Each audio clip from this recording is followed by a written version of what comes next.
Hey guys, Rick and Duke. Welcome to another episode of Hogg Words of Wisdom, brought to you by the Firearms Training Notebook. Guys, do you have a plan for your firearms training, whether it's live or dry fire training? Do you know your draw to first shot, 7 meters, IPSC style target A zone hit? Saying that, hey, I don't know, but I'm pretty fast? That ain't cutting it. Again, having that book to sit there and get that data in there to make yourself 1% better, absolutely critical. That way you have a plan. That way you're not going to the range, just making a bunch of noise, wasting a bunch of money. You're actually sitting there trying to make yourself that incremental better or that 1% better every single day. And again, just having that good, solid plan for both your dry and live fire training. Swing by warhog.com, kellydefense.com if you're looking for your autographed copy, or swing by Amazon. Easily type in the Firearm Training Notebook or Rick Hogg or Mark Kelley, and boom, it'll pop right up. Since you're out there kind of surfing the interwebs, guys, do us a huge favor. Leave us a rating review on wherever you're listening to this podcast at. Subscribe, do all those things you got to do to help us beat this big tech suppression machine that's out there. I don't know what it is with either the war, the hog, the tactical. I wish I knew, but I tell you this, they got their thumbs on us. So just food for thought on that one. Really, this episode, I want to dig in on safety and security. And I'm driving this one. I had a guy reach out to me, and I'm going to kind of give you a little premise of what he wrote, just so you're kind of tracking. And then I just want to fill in some blanks across the board, because I'm sure if there's one, there's many out there. And this was the whole premise behind the words of wisdom, right? You get one question kind of coming in. Let's get it out to the masses, man. Let's try to educate people, and let me give you my 2 cents or my words of wisdom. Long story short, individual said his neighborhood is becoming increasingly dangerous, and thinking about getting concealed carry. So I'm all for concealed carry. Here's what I say back when I was actually teaching North Carolina concealed carry course. First things out of my mouth. Have you made the mental decision, choice, whatever word you want to use, to take another human being's life? If you're carrying a firearm for a living, military, law enforcement, armed individual, if you haven't thought about that, and trust me, I know on the LE side, they don't. Very few people get asked that, right? You have to sit there and have that. Don't sit there, well, I'd shoot him in the leg. Oh, I'll rise to the occasion. Nope. Because I've had some law enforcement officers, when we do our t-shirt drills, I'm not comfortable doing this. Man, you're not comfortable shooting a t-shirt on a flat range. What do you think's going to happen when your life's in danger? Use of deadly force is authorized. You can use it, but you probably won't, right? So it kind of goes right back to, on the concealed carry side, have you made that mental, conscious decision that you're willing to take another human being's life? I mean, that's the whole premise of carrying it. It's just not to whip it out. It's not to go, hey, check this out. Man, it's a bad day. If my pistol needs to break that holster, I would say probably 99% of the time somebody's getting the gas, unless something drastically changes. State of North Carolina tells me imminent threat of death, great bodily harm, or sexual assault, I can use deadly force to defend myself. It's pretty cut and dry.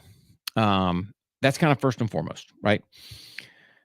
We'll get on the neighborhood side. Let me read a little more and just was tracking on that. But I really wanted to hit the concealed carry side. One is you got to sit there and make that mental choice. Number two, you got to get some training, right? Get some good quality training. I'll tell you this: when I was teaching the North Carolina concealed carry, I mean, it's the bare bones basic, if that, right? I mean, you need to get out and get more. Attend some training classes. Train, as much as you can, depending on your proficiency with firearms. And again, doing concealed, that's a whole nother ball of wax you have to look at. Hey, you got to look at garment choice. You got to look at what are you using for a belt. All these different things of what firearm you're going to use. All these different things need to take into consideration. Are you carrying a flashlight with you? Because, hey, man, we're not always up during the day. What happens at night? You need to illuminate something. You don't have a handheld flashlight. Things to think about. And I'll probably do at some point, more digging in the whole concealed carry when it comes to items of care, but I just want to kind of hit this one in. So that's really first and foremost, get you some training, have the mental aptitude. Hey, you willing to take another human being's life? Looking for some suggestions on that. He does have, a working dog. So again, do you necessarily have to have a trained bite dog? No. I mean, the dog itself can be a deterrent depending what you're doing. A simple bark in the middle of the night, hey, enough to alert you and get you ready that, hey, there might be something happening. Or just sometimes that presence of those pointy eared dogs, people don't want to mess, right? Because they just don't know.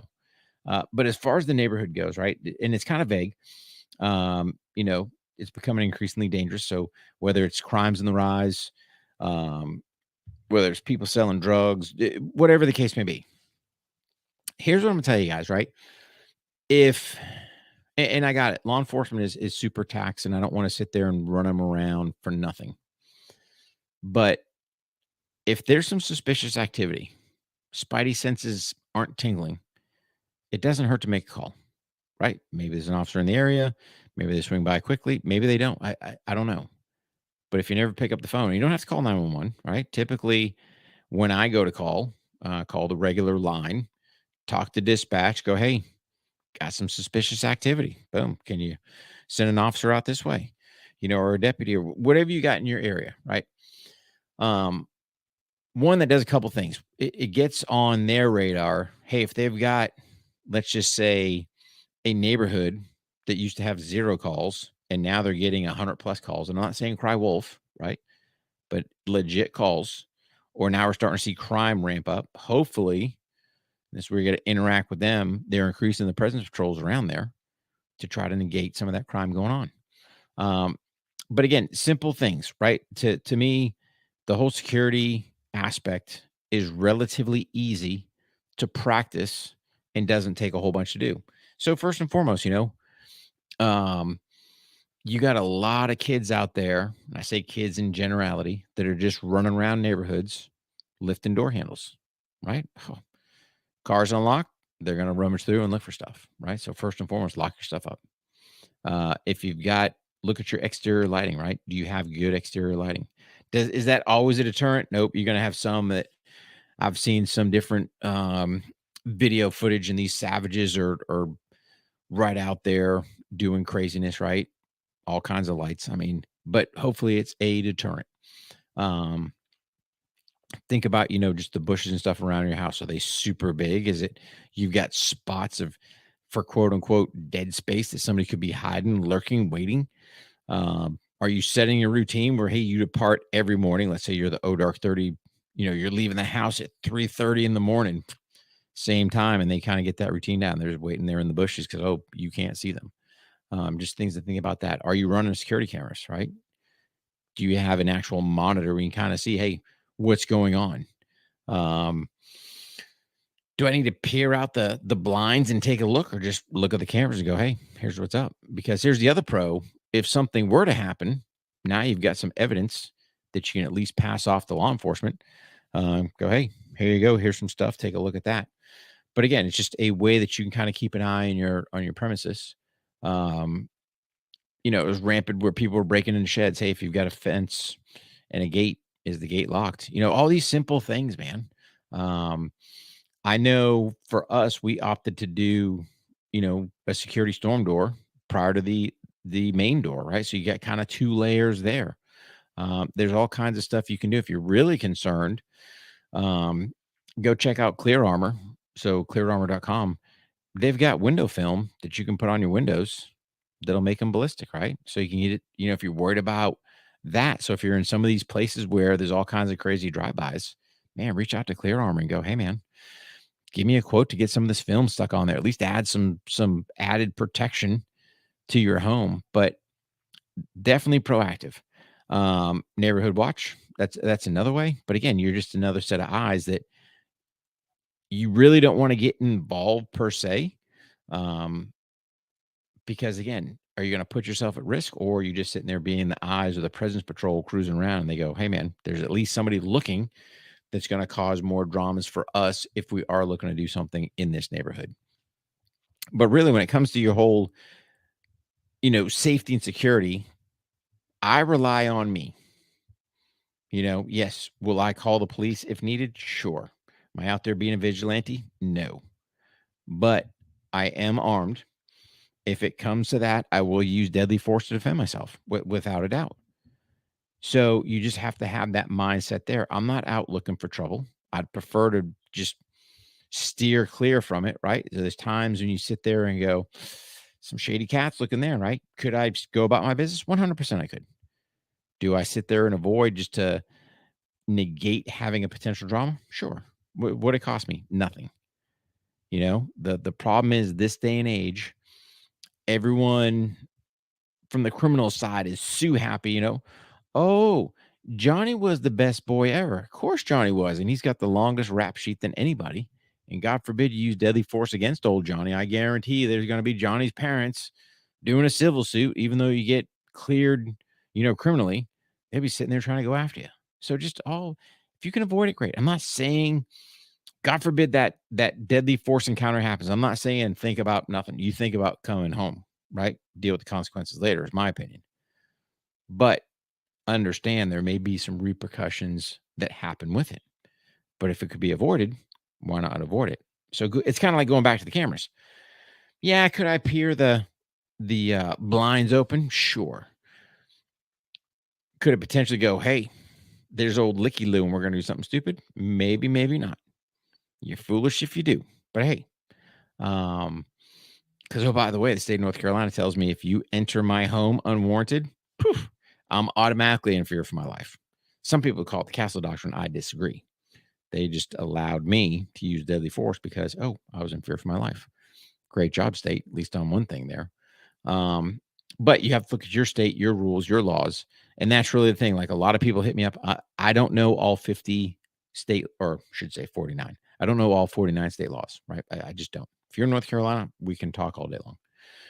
Everyone else is probably about the same, but when it comes to requirements for what's needed for concealed carry, what the rules are, what states are constitutional, what states are changing, I don't know. New Mexico just got, I don't even know where that's sitting at. Mayor was like, nope, you ain't going to carry here no more. It's like, okay, whatever. So, but sidebar on that one. But the point being is you have to do your due diligence and see what's going on there. So, there's all kinds of resources out there, as far as, whether it's different outer security doors, whether it's putting longer screws in, the door frame that you currently have. I mean, don't leave windows unlocked. All the classic things that people are just looking for the easy target. It's kind of like when you get out of the parking lot, you doing a peek around the parking lot, who's there, or is your nose still buried knee deep in Twitter trying to send out a tweet that you're doing something, right? Just be aware of your surroundings. Predators are out looking for prey. They're not looking to mess with other predators. And trust me, they can read where other predators are at. And 9 times out of 10, they're going to stay clear. Unless they're really just, hey, man, let's go see. But that would be my biggest suggestion. If you're having dramas in the neighborhood, again, figure out, are there other neighbors you can chat with? Who's on the same boat? Who's not? How do we make things better? So just some food for thought on that one, guys. Safety, security is something should be paramount in everybody, especially with kids. I've seen cars jacked at gas stations with kids still in there. Don't leave the car running. Don't make it easy prey for some savage to sit there and go, oh, we'll just rip this car and go. Nope. Especially with the kids in there, right? No way. Do not mess with my kids. That's going to cost you. But anyway, that's kind of your Warhog words of wisdom. Patrons, stand by. We got some more stuff for you guys. But for the rest of you guys, make sure you guys train hard, stay safe. Check out patreon.com. Become part of the Patreon crew. Make yourself 1% better. Bi-monthly Zoom calls with me and Mark. And oh, by the way, we'll see you guys on the range. Rick and Duco out.